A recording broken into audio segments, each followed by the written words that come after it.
Hello everyone, welcome back to my channel Patnam sisters and creative mummy. After a long time నేను video చేస్తున్నాను.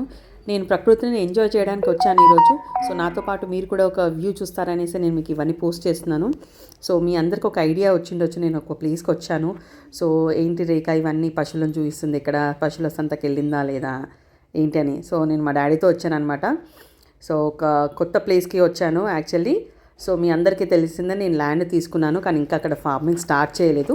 ఆ farming అనేది నేను ఆర్గానికే చేయాలి, న్యాచురల్ ఫార్మింగే చేయాలి అన్నట్టు నేను ఇంతవరకు ఎవరికి కౌలుకి కూడా ఇవ్వలేదన్నమాట. సో దానికి ఒక ఫస్ట్ స్టార్టప్ లాగా, ఒక ఫస్ట్ స్టెప్ లాగా నేను ఒక దగ్గరికి వెళ్ళి ఒకసారి చూద్దాం. వీడియోస్ చాలా చూస్తున్నాం మనం, విజయరామ్ గారివి. ఆల్రెడీ సేవ్ ఆర్గనైజేషన్కి వెళ్ళి పోయినసారి మనం విత్తనాలు తెచ్చి మా డాడీ వాళ్ళ పొలంలో కూడా వేసాము. బట్ స్టిల్ మన సొంతంగా ఒకసారి వెళ్ళి విజిట్ చేస్తే మనకి కళ్ళతో చూస్తే బాగుంటుంది అనేసి నేను ఒక ప్లేస్కి వచ్చానండి. సో మీకు ఈ ప్లేస్ ఒకవేళ మీరు చూస్తే తనని ఐడియా ఉండొచ్చు, శివ ఫార్మ్స్ అనేసి ఒక అంటే ఐటీ స్టూడెంట్ తను చేస్తున్నారనమాట. ఇది కేశంపేట అనే ఊర్లో ఉంది.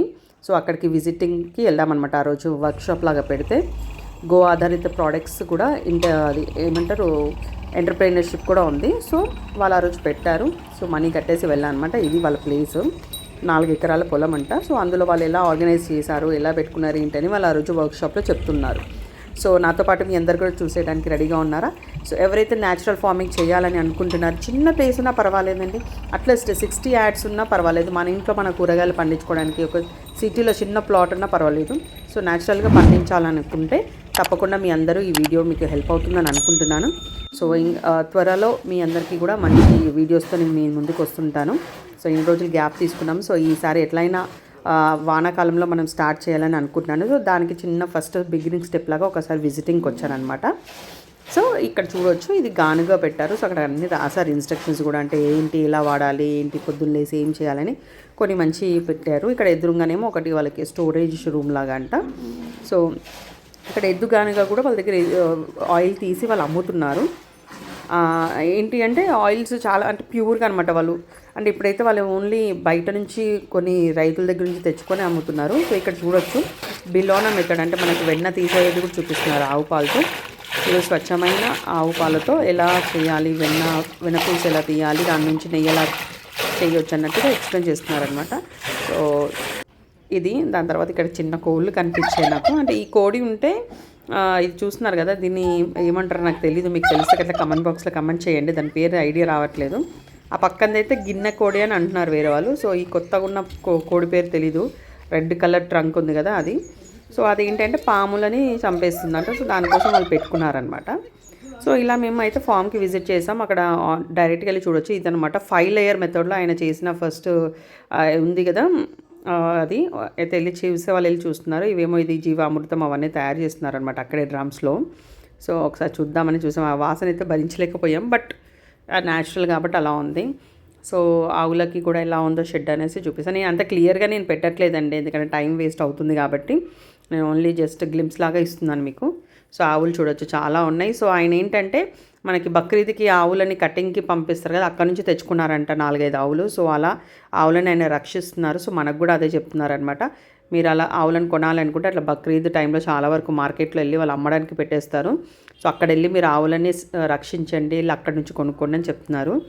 సో అదే థాట్లో ఉన్నా నేను కూడా. మీరు కూడా అలాంటి థాట్లో ఉంటే మీరు తప్పకుండా ఇప్పుడు బక్రీద్ దగ్గరలో వస్తుంది కాబట్టి దగ్గరలో ఉన్న మార్కెట్లో వెళ్ళి మీరందరూ వీలైనంత వరకు గోవులను రక్షించడానికి ట్రై చేయండి, ఓకేనా?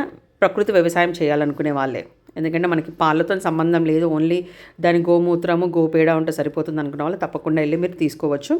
సో ఈ విధంగా నేను వెళ్ళి అన్నీ విజిట్ చేసామంట, ఎలా తీశారు ఏంటి. ఇప్పుడైతే పంట ఆల్మోస్ట్ అంటే ఆయన ఎక్కువ పట్టించుకోవట్లేదని చెప్పారు. అంటే స్టాప్ చేశారంటే వచ్చినవి ఇంకా వస్తున్నాయంటే, స్టార్టింగ్లో చేసినవి ఇంకా దాంట్లో ఇంకా మనకి ఉన్నాయన్నమాట. చూడొచ్చు మనం అక్కడ పపాయ ఇట్లా కనిపిస్తుంది, మునగ కనిపిస్తుంది. చాలా వరకు పంట తీసినట్టున్నారు. సో ఇలా ఈ విధంగా వాళ్ళు అరేంజ్ చేసుకున్నాం. మిడిల్లో కొబ్బరి చెట్టు అని చెప్తారు కదా మనకి విజయరామ్ గారు ప్రకృతి వ్యవసాయంలో. సో ఆ కొబ్బరి చెట్టు అనమాట ఈ మిడిల్లోది. సో 60x60 దాంట్లో ఉంది ఇది. సో ఎలా పెట్టాలని చూసాను అనమాట. ఇక్కడ చూడొచ్చు లైన్గా మనకి. సో నేను అంత క్లియర్గా ఏం పెట్టలేదు, అంటే ఒక ఐడియా కోసం అనేది ఇక్కడ చూస్తే కనిపిస్తుంది. మీరు కూడా ఇలాంటి వర్క్షాప్స్ చాలామంది పెడుతున్నారు న్యాచురల్ ఫార్మింగ్ చేయాలనుకునే వాళ్ళకి. మీరు ఒకసారి వెళ్ళి విజిట్ చేయండి. మీరు విజిట్ చేసిన తర్వాత మీకు ఎలా చేయాలని మీకు ఒక ఐడియా వస్తుంది. సో ఇదేంటి బోర్ ఉన్న దగ్గర వాటర్ని ఎట్లా రీస్టోర్ చేసుకోవాలనేది ఇది చేశారనమాట. బోరుకి అది ఉంది కదా కేసింగ్గా దానికి కొన్ని కాట్లు పెట్టేసి ఒక మెష్ లాగా కట్టి దాని కింద రాళ్ళు పెట్టేసి మన ఫిల్టరింగ్ సిస్టమ్ లాగా మనం ఇప్పుడు ఇంకుడు గుంత ఎట్లా తీస్తామో అదే రకంగా. సో ఇక్కడ చూడొచ్చు ఆయనే మనకి చెప్తున్నారనమాట. అంటే ఎలా స్టార్ట్ చేయాలి ఏంటి ఆయన గురించి చెప్పారు, కొన్ని చెప్పారు. ఇంకా అంటే టిప్స్ కూడా ఇచ్చారు. దాని తర్వాత గో ఆధారిత ప్రోడక్ట్స్ గురించి గోవర్ధన గోశాల వాళ్ళు ఆయన అనమాట, వాళ్ళు చెప్పారు. సో ఇది లంచ్ టైంకి వాళ్ళు ఫుడ్ కూడా పెట్టారండి, చాలా సూపర్గా ఉంది లంచ్ టైంలో అయితే. ఏంటంటే మొత్తం అన్నీ ఏమంటారు నాటు బియ్యంతో చేసిన వంటలు. ఒకటేమో స్వీట్ రైస్, కులాకర్ బియ్యంతో చేసిన స్వీట్ రైస్, దాని తర్వాత ఒకటి నార్మల్ ఏదో అన్నారు మల్లైక్క సంథింగ్. ఇది చూడండి సింధూరం పువ్వు చెట్టు అంట, ఇట్లా ముట్టుకోగానే సింధూరం కలర్ అంటే రియల్ సింధూరం యాక్చువల్లీ. సో దాని విత్తనాలు కూడా మేము తెచ్చుకున్నాం అడిగి. సో ఇది మంచిగా ఉంది అసలు చెట్టు, ఇట్లా ముట్టుకోగా సింధూరం కలరే కొంతమంది పెట్టుకున్నారు. మా ఫ్రెండ్ పెట్టుకుంటుంది ఇక్కడ చూడండి, మాకు అక్కడ వచ్చే దారిలో మాకు పరిచయం అయ్యారనమాట. సో తను పెట్టుకుంది చూస్తే సేమ్ రియల్గా ఈవినింగ్ వరకు కూడా పోలేదండి, అది అలాగే ఉంది బొట్టు. సో దీన్ని ఎండబెట్టి దాని తర్వాత పొడి చేసి అమ్ముతారంట. పొడి చూడండి ఇక్కడ సింధూరం కలర్ కనిపిస్తుంది కదా, తనకి అడ్డంగా పెట్టారు. సో అది చాలా బాగుంది సింధూరం చెట్టు, నాకు ఇది కొత్తగా అనిపించింది. ఇదేంటి అది బయోగ్యాస్ అని అంటాం కదా, సో ఆ అది పెండ అదంతా కలిపి అక్కడ పెట్టిన తర్వాత గ్యాస్ వస్తుందంటే ఇంకా వాళ్ళు కంప్లీట్గా ఇప్పుడు యూస్ చేయట్లేదు కాబట్టి ఆపేశారంట, లేకపోతే పోసేదేమో స్లర్రీ అనమాట. అక్కడ నుంచి అక్కడ పోసిన తర్వాత వచ్చిన మిగతా స్లర్రీ ఇంకో దగ్గర అవుట్లెట్ లాగా ఇచ్చారు. సో వాళ్ళు జస్ట్ ఎక్స్ప్లెయిన్ చేస్తున్నారు ఏందని గో ప్రోడక్ట్స్ గురించి చెప్తున్నారు. ఈ సార్ ఏమో గో ప్రోడక్ట్స్ గురించి చెప్తారనమాట. సో అలా ఈరోజైతే మేము చాలా వరకు మంచిగా చేసామనుకుంటున్నాం. ఫుడ్ అయితే చాలా ఎక్సలెంట్ ఉందండి, మంచిగా కడుపు నిండా భోజనం పెట్టారు. మార్నింగ్ ఏమో టిఫిన్ పెట్టారు. సో మీ అందరు కూడా ఇలాంటి వర్క్షాప్కి వెళ్ళాలని అనుకుంటున్నాను. నేనైతే ఈ వానాకాలంలో ఖచ్చితంగా ఏదైనా ఒకటి వరి అన్న వెయ్యాలి ప్రకృతి వ్యవసాయం పరకంగా అనేసి అనుకుంటున్నాను. సో ఫామ్కి వెళ్ళి చేయాలి. ఫామ్ అయితే చాలా లాంగ్ డిస్టెన్స్లో ఉంది, మీకు తెలిసిన మనం సిటీలో ఉంటాం, అవుట్స్కట్స్లో అయితే ఫామ్ ఉంది.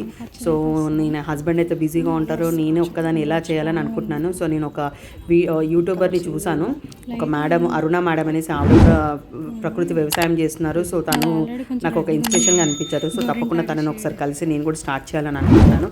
Thank you for watching my channel.